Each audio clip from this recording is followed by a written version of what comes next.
yang akan membahas tentang materi sistem kepartaian masa demokrasi liberal, di mana kami beranggotakan 8 orang, tetapi salah satunya lagi berhalangan datang, yaitu dengan saya sendiri, yaitu Yelsi Mayasari dan teman saya Diana Eka Putri, lanjut Siti Sahara, dan teman saya berikutnya Saki Fajar dan teman saya berikutnya ya Stefani Aulia, selanjutnya Yeni Cahnia, dan selanjutnya Safina.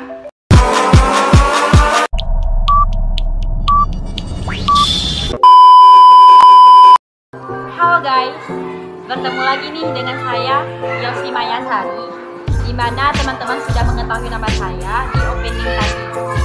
Langsung saja, saya akan membahas materi poin umum yang pertama, yaitu poin A, di mana dalam poin A ini nanti terdapat bagian-bagian atau poin-poin lainnya yang akan dibahas oleh teman-teman saya yang lainnya yang sudah teman-teman ketahui kan yang pas pembukaan tadi.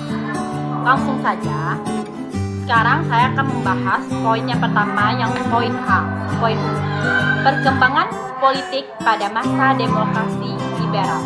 Di mana sebelum itu teman-teman harus mengetahui yang dimaksud dengan demokrasi liberal itu sendiri adalah sistem pemerintahan yang menempatkan presiden sebagai kepala negara dan perdana menteri sebagai kepala pemerintahan dan pimpinan kabinet. Posisi parlemen legislatif sangatlah kuat untuk mempengaruhi kabinet. Bahkan bisa menjatuhkan kabinet itu sendiri melalui mosi tidak percaya. Lalu pemerintahan kemudian perlu membentuk kabinet baru secepatnya. Itu kan tadi poin umum. Sekarang kita masuk ke poin yang pertama, yaitu sistem pemerintahan pada demokrasi liberal pada masa periode ini. Pada periode ini, Indonesia sangat menganut konstitusi Undang-Undang Dasar 1950 dengan pelaksanaan konstitusi tersebut. Pemerintah Republik Indonesia dijalankan oleh suatu Dewan Menteri atau kabinet yang dipimpin oleh seorang Perdana Menteri dan bertanggung jawab kepada parlemen atau DPR. Sistem multipartai pada demokrasi liberal mendorong untuk lahirnya banyak partai-partai politik dengan ragam ideologi dan tujuan politik.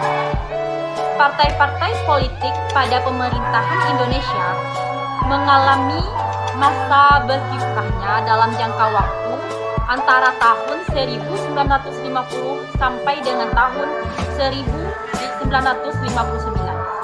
Pada masa tersebut terjadi banyak pergantian kabinet atau sering jatuh bangunnya kabinet dalam pemerintahan Indonesia.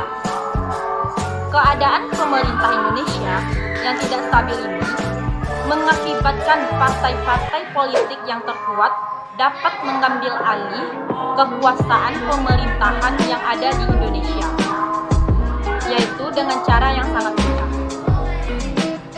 Langsung saja, adapun nih susunan kabinet di Indonesia pada masa demokrasi liberal akan dijelaskan oleh teman-teman saya, yaitu yang sebagai berikut. A few moments later, a few inches later. Baiklah, sekarang saya akan melanjutkan presentasi dari teman saya, yaitu tentang susunan kabinet di Indonesia pada demokrasi liberal. Baiklah, sekarang saya akan menjelaskan poin yang pertamanya, yaitu Kabinet Natsir pada tanggal 6 September 1950 sampai dengan 21 Maret 1951. Kabinet ini merupakan kabinet pertama yang dipilih untuk menjalankan pemerintah setelah periode RIS.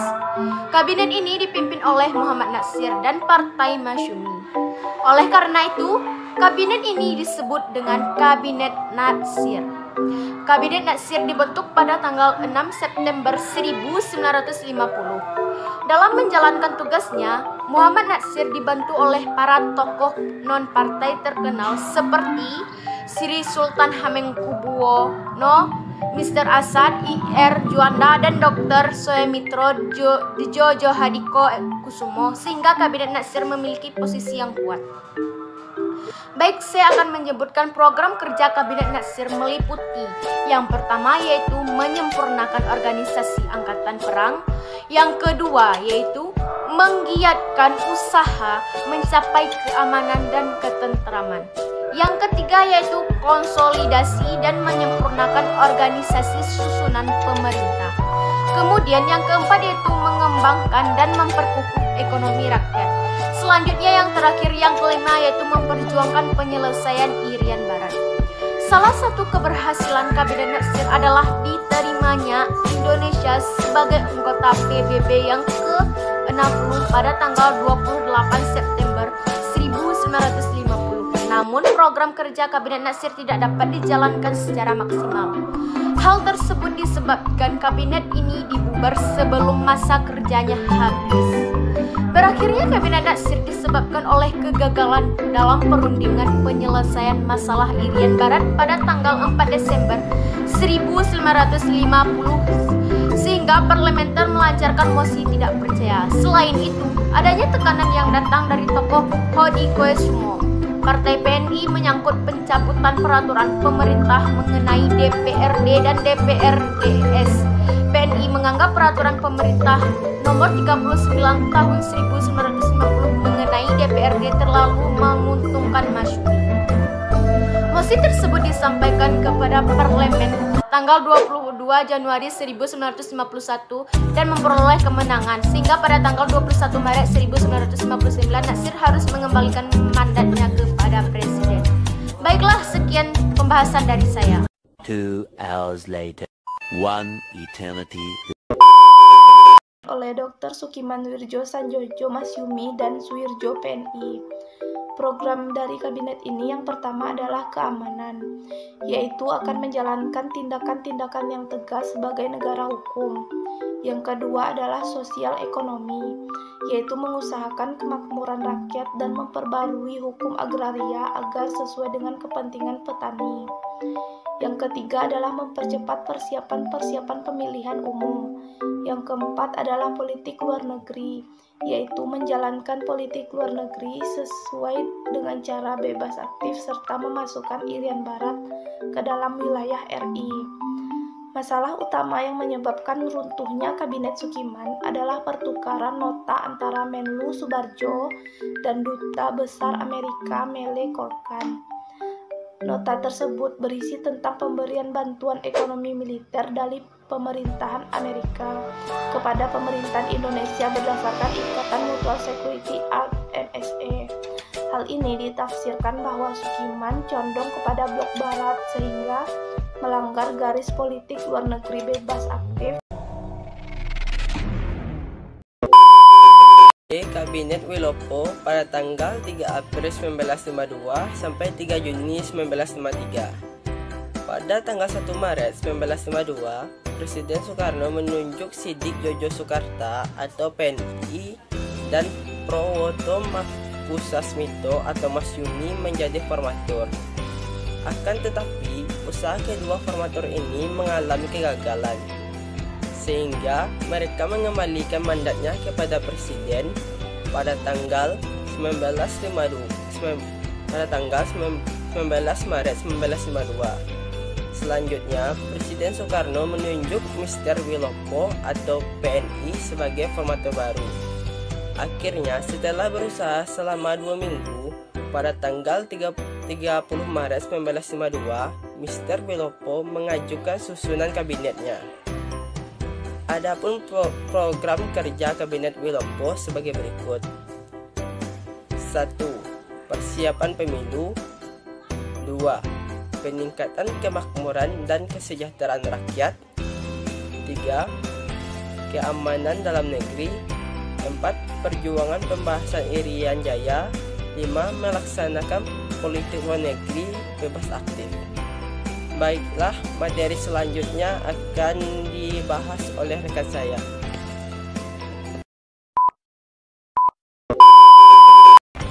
Baiklah, materi selanjutnya tentang Kabinet Ali Sastro Ahmed Jojo I, 31 Juli 1953 sampai 12 Agustus 1955. Kabinet ini dibentuk pada 31 Juli 1953. Adapun program kerja kabinet ini sebagai berikut. 1. Program pengembalian Irian Jaya. 2. Politik luar negeri bebas aktif. 3. Penyelesaian pertikaian politik. Dalam menjalankan fungsinya, kabinet ini berhasil meraih prestasi sebagai berikut. 1. Merampungkan persiapan pemilu yang akan diselenggarakan pada tanggal 28 September 1955. 2. Menyelenggarakan konferensi Asia Afrika yang disingkat dengan KAA pada tahun 1995. Materi selanjutnya yaitu Kabinet Burhanuddin Arahab 12 Agustus 1955 sampai dengan 3 Maret 1956. Burhanuddin Arahab diminta oleh Wakil Presiden Muhammad Atta untuk membentuk kabinet. Kabinet ini berjalan dari Agustus 1955 Maret sampai dengan 1956. Pada tanggal 11 Agustus 1955, kabinet yang dipimpin oleh Burhanuddin Arahab diumumkan. Program kabinet Burhanuddin Arahab sebagai berikut. Yang pertama, melaksanakan pemilihan umum. Yang kedua, pengembalian Irian Barat ke Republik Indonesia. Yang ketiga, melaksanakan kerjasama Asia Afrika berdasarkan politik bebas aktif. Prestasi yang menonjol dari kabinet ini sebagai berikut. Yang pertama, berhasil melaksanakan pemilu pertama 1955. Yang kedua, berhasil menyelesaikan permasalahan dalam tubuh TNI AD dengan diangkatnya kembali Kolonel Nasution sebagai KSAD pada Oktober 1955. Setelah tidak mendapat dukungan lagi dalam pemilu, pada tanggal 3 Maret 1956, Burhanuddin Arahab mengembalikan mandatnya kepada Presiden. Oke, baiklah.